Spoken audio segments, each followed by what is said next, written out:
Welcome to A Brief Pause. We cover a wide variety of pet-related topics like grooming, health and wellness, new fashion trends.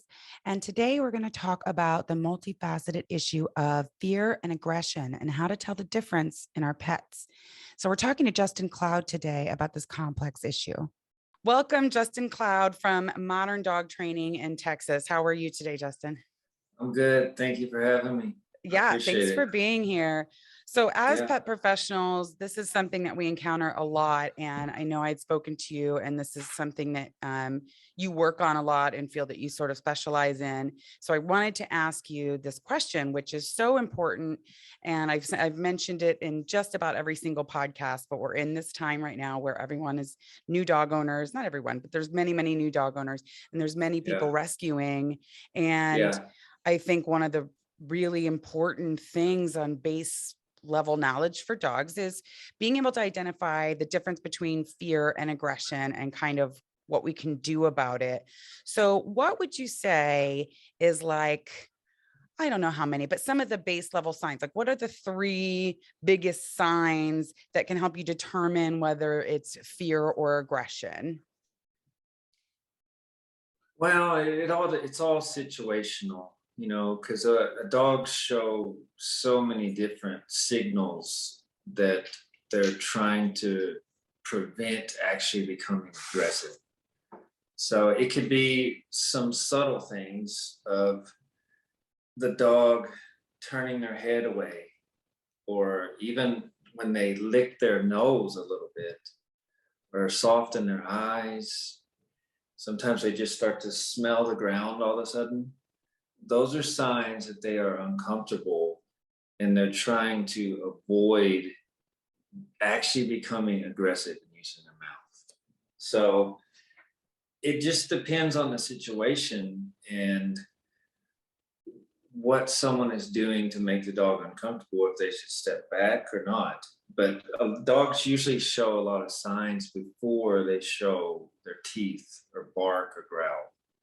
And Yeah, if people could, those are some signs I hadn't heard before. So that's definitely yeah, pre signs. So sniffing the yeah, ground, licking the mouth. I've yeah, heard some of those, but sniffing the ground I hadn't heard, but it does make sense. It's something that's getting their face away from taking the attention.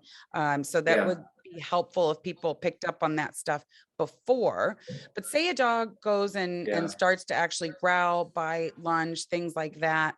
At that point, is there a way to tell that it's been pushed to that far out of fear, and or if it's aggressive behavior? I mean, I guess they're about they're kind of like they're always guarding some sort of resource, right? So it's like, is it Yeah. fear or aggression? Yeah. They're both aggression, but when is it really out of just sheer terror, and when is it Okay. like a dominance? Well, it would be, in my opinion, if it's a real aggressive dog, it's more of a predatory thing than a defensive thing, because it's usually a dog is trying to create space. So if people could educate themselves more, even there's tons of free information on YouTube, Google, of learning about dog body language and how to truly understand when they're getting too uncomfortable to where someone needs to step back. But if they're in a certain situation where this could be happening, the best thing to do is prepare them for that by exercising them prior to it, or playing a game, playing tug of war to get some of that aggression out too. But the majority of aggression that I see is from a fearful dog and people not seeing the signs that they should give them space or take things slower with them. So it's, to me, it all comes down to educating yourself on understanding how dogs communicate and being able to read their body, because so much of their communication is through their body. That's how they function with each other more than vocalizations. Sure. So, do you have any more of those really subtle signs? Because I think that would be important for people to know, is these little bitty signs that are probably being missed long before you have a dog that lunges or Yeah. bites or gets in trouble for those sort of things. Yeah, I mean, it could even be that the dog is yawning. If the dog's not tired and they're all of a sudden starting to yawn, if there's a little vocalization with that, that's a sign that they're stressed. Or, there's more obvious signs like the tail being tucked, even the ears being back a little bit. Is showing that the dog is not comfortable. So if the dog was more of in a state of just being confidently aggressive, their body posture is going to be more forward, their tail is going to be up, and they're probably not going to be barking in a more like hysterical type of way. So just watching the body to see, do they look confident, do they look stressed, or do they look like they're just trying to make you go away, you know? Yeah, I think I think as pet professionals, those kind of signs seem obvious to us, but I Yeah, think with all these new pet owners, they wouldn't pick up on the yawning. Oh, look, he's tired, or this, or he's yeah, licking his mouth and stuff like that. right, Definitely, people would need to know those because those are definitely signs of being uncomfortable. That humans don't do that. If you're uncomfortable, you don't start yawning incessantly and yeah, sniffing the ground and things like that. So those are yeah. really important. So once people are noticing maybe that their dogs are consistently a little fearful, um, whether it's a puppy or a new rescue, and they come to you, what are some of the exercises that you do to help them become a little more confident? Well, I mean, one of the main things would be to play, to teach them to interact with you, to teach them to even play tug of war and win the game, or even doing like agility style training where you're getting the dog to get up on top of something that's scary to them, and building confidence in a dog that's fear aggressive also is just learning when to not put too much pressure on them. Like if they're in your house or something and someone came over and they were going towards the dog and the dog was showing signs like even just licking its nose a little bit, if the person backed away and gave the dog space, that alone would give the dog more confidence to be there without being pressured to socialize. So it's all kinds of little things to do, but just being able to respect their space and their comfort zone without pushing them too much will build a lot of confidence. But even Hmm. just teaching them things, playing with them, trying to lighten the mood and make things fun for them as much as possible. But even de-stressing them. Like I like to take dogs on a de-stressing walk where I'll even put them like on a 30-foot leash sometimes and just let them just relax, especially if it's a place that doesn't have something that's triggering them, you know. So just really preparing them and getting them to learn to be comfortable and confident through daily relationship building, you know. Sure. So I know you put a lot of information up on your Instagram. And Yeah, like I said, you had said this is one of those things you feel that you're passionate about and you spend a lot of time on and kind of yeah, specialize in. I can see how as yeah, well, by the way, because you seem very chill all the time in all your videos and stuff, very mellow. I can see why they would be comfortable around you. But the point is, like you were just saying, is it really has to be consistently done at home. You can express to people how to communicate with their animals, but yeah, that's what needs to happen, is learning how sure, to communicate properly. sure. And I guess you kind of guide them through that portion. Yeah, that's where it's very situational to know where a dog is in their journey and even how the person is. I think it plays a big role in how confident, how happy the person is, and everything about the situation they're in with their dog. I don't think dogs know what we're thinking, like a lot of people say, like a dog whisperer type of thing, but they do know when you change, when your voice change, when you when your body changes a little bit, they're picking up on that more than the words you're saying because it's all like gibberish to them when we're talking. So the person being confident too, I think helps the dog be at ease more. So it's just learning how to work as a team, helping the dog be more confident and helping yourself build confidence. So different situation this dog is put in will help them progress instead of, making them go backwards. So to me, it always comes back to understanding more about their dog and how to read them and read their body.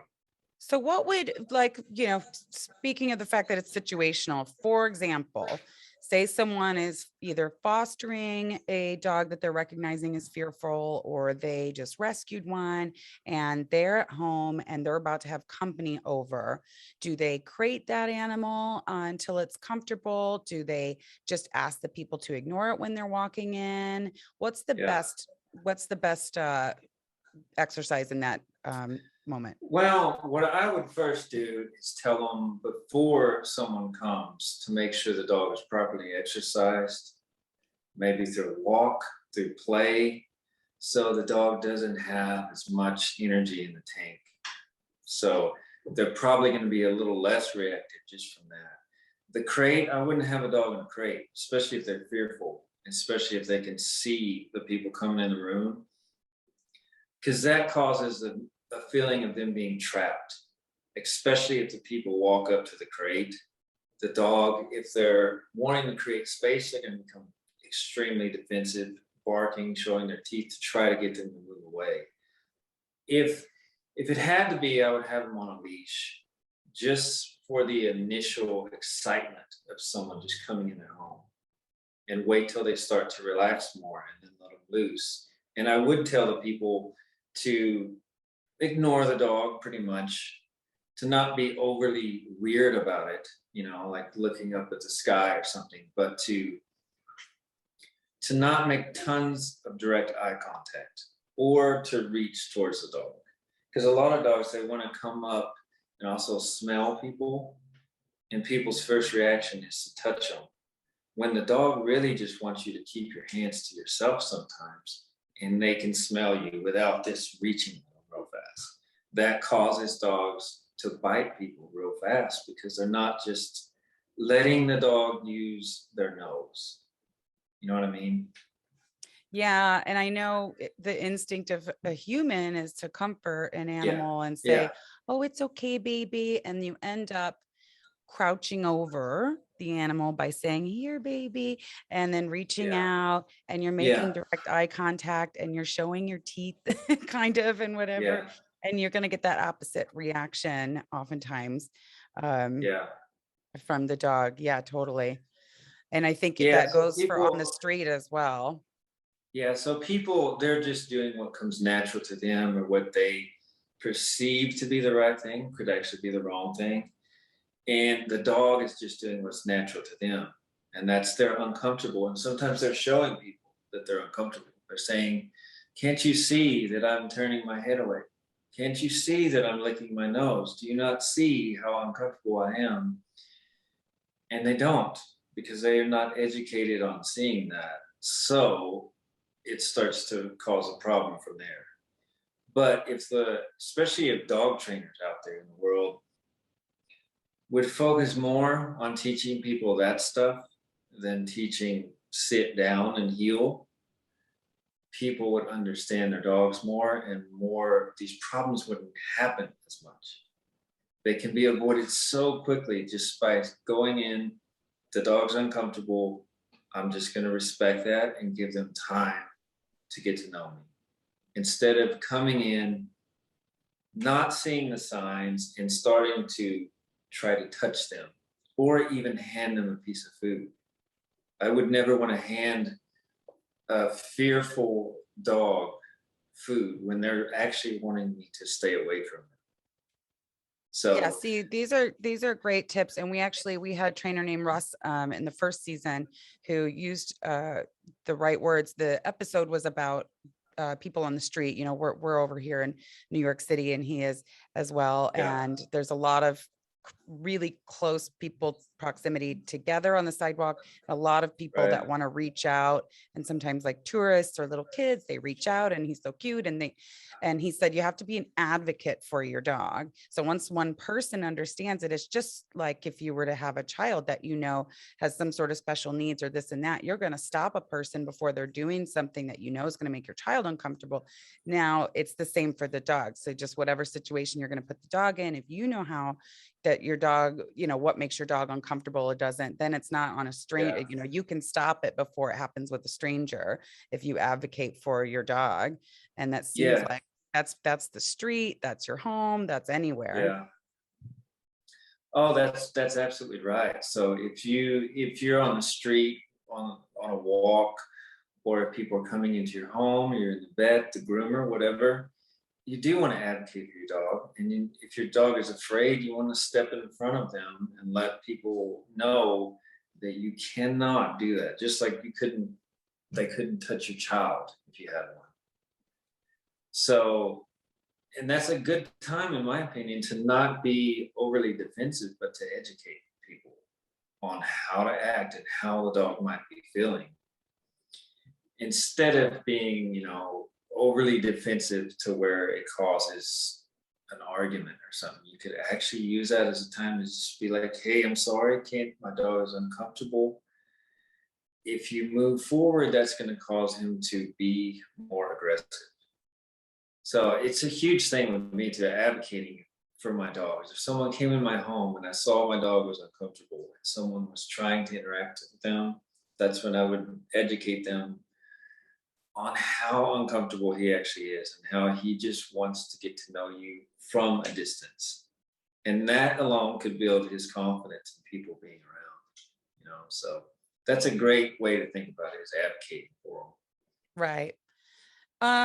Kind of a random question, but do you think that any particular, have, you know, in your mind and your years of experience, have you ever had one particular sort of breed that ends up fearful more than others, or that you've worked with more than others?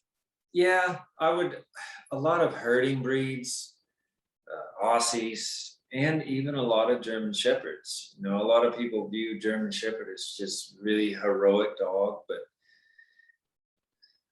I think a lot of it comes from them not, some people maybe not having the right dog too, where they have a high drive dog like that that's actually very sensitive, and not maybe having the outlets they need, or the socialization.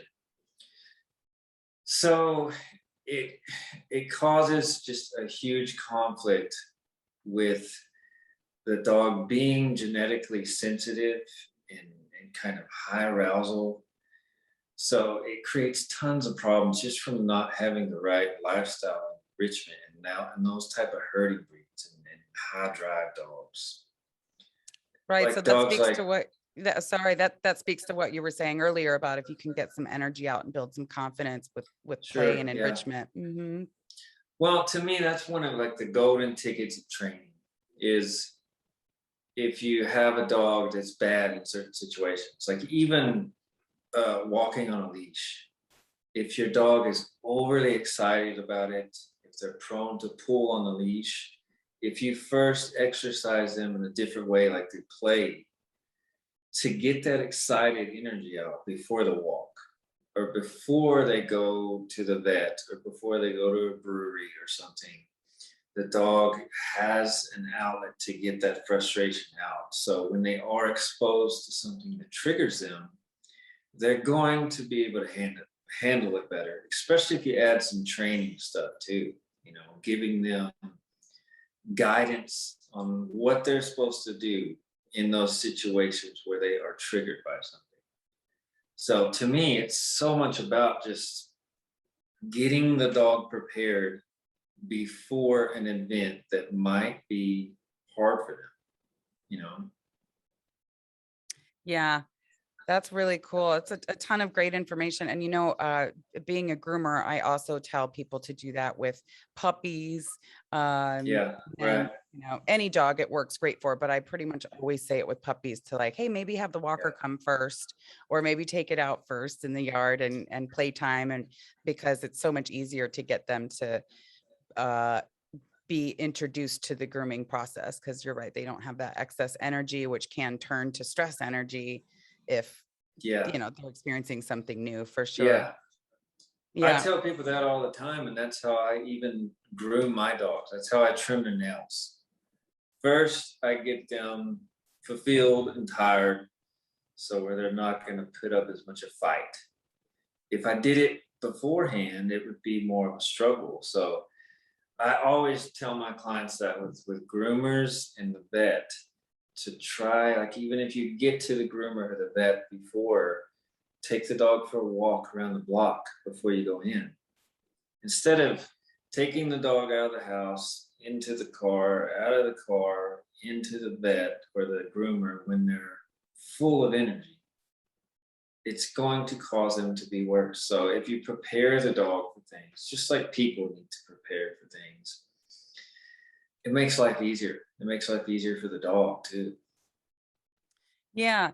So it sounds like if people are experiencing some fear, aggression, or consistent fear, maybe even urination, things like that, that if they're unable to tell those signs first before the dog starts getting aggressive, but they can tell it's definitely coming from fear, then they definitely need to contact somebody like you, because you might be able to spend some time with them and their dog and point out to them the little signs that they're missing and how their dog's expressing um, that it's uncomfortable, and then teach them Yeah. how with their lifestyle they can Yeah. practice something that can be helpful to their dog, because that's where trainers come in. They train the person. They train the Yeah. person for sure. Well, that's the key to me is being educated. So I think there's been a lot of flaws in the dog training industry in that way, to where you look a dog trainer up and it says we're okay, you're going to teach your dog to sit down, heel, place, and maybe a trick or two, but they don't put as much focus on the time when you're not doing that. Like just subtly teaching someone, when your dog is licking their nose, it means that they're stressed or uncomfortable, and they're trying to tell you that they're uncomfortable, but you don't see it because you never learned it. So it's kind of a hard thing to sell in a way for a dog trainer, but it works for me. I used to do things quite opposite, to where it's very traditional, and I changed everything I did to just try to educate people more on how to interact with their dog and to see the dog, because if there's a different language there, and the more you know, the more you're going to be able to help the dog, but you're never going to know if you just assume that you know. So education, and it's everywhere. It's so easy for me to learn what I've learned, because most of what I've learned has been when it comes to real dog body language. And I even went to a dog training school for months, and they did not teach me most of what I use now, as just being able to read the dog better. And that'll help you in every situation, whether it's a fearful dog, aggressive dog, or even just teaching obedience. If you can see more how the dog is feeling just by looking at their body, then you can train them better with everything that you do with them. So that's kind of my mission these days as a dog trainer, is just educating people more about what their dog is saying. Because we want them to kind of get up on our level and understand when we just say things and ask them to do things, but we do not sometimes put in enough effort to understand them. But the problem is they can't really get up to our level as well. So, in my opinion, we have to get down on their level, because when they look at us, they know we're not a dog, but they're still trying to use the only language they know to communicate. So if it's a fearful dog and people do not see those signs that lead to all the problems, then it creates tons of conflict, like there is. That's why I'm a busy person. It's because they could have avoided so many issues if they just could see it beforehand, you know? Yeah, well, thank you so much for giving us some of the basics. And you definitely share a lot of, situationally appropriate information on your Instagram. So tell people where they can find you. Yeah, my Instagram, that's where I'm most active. You can find me at Modern Dog Co. Same thing on TikTok, Modern Dog Training Co. on YouTube. I haven't posted much on there, but I plan to more in the future since the world is going more video. But I try to be very careful what I share. I think a lot of dog trainers overshare to where they can't see the whole picture of what's happening. So people try stuff that maybe they shouldn't, So I've been trying to take a lot of time to figure out the best way to start sharing stuff. But Instagram is where I share the most, and I try to just educate people a little more about what a dog is, more than like how to teach it to sit or something like that. So I hope if someone finds me on there that they find some value in it because I really care about it. Yeah, you can tell you really care. And again, you're so mellow that I can't see how dogs would be fearful around you. So yeah, find Justin on Instagram, and we'll put his information in the description as well. Thank you so much for coming on today, Justin. Yeah, thank you for having me. I really appreciate it. Thank you for listening. Be sure to follow us on YouTube, Instagram, and TikTok if you're not already, and join the community. Let us know what you think. And we'd love your feedback and your likes and your subscriptions, but most of all, your ideas. What else do you want to hear and see and learn about pets? Till next time.